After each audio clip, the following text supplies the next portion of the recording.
But because recently I've had the opportunity to work on a few community-based participatory research projects that, thank God for public health people, because the level of commitment to engaging community is,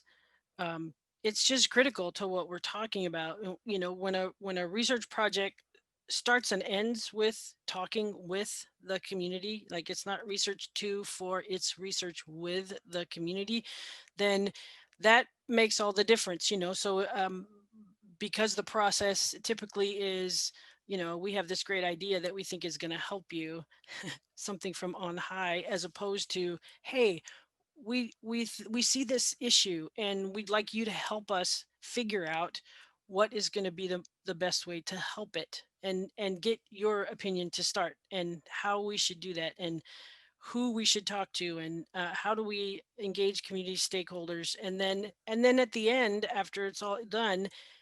how do we get the information back to you and tell you, have that community reach back and talk back and explain, hey, this is what you've contributed to, this is what is so important. And there are plenty of those studies. They're small, they are absolutely, they start at the place where the validating mistrust, they're saying that from the beginning, hey, we get it, this is, you have had horrible experiences here, but we're going to turn that on its head and we're going to talk to you about it first, as opposed to coming in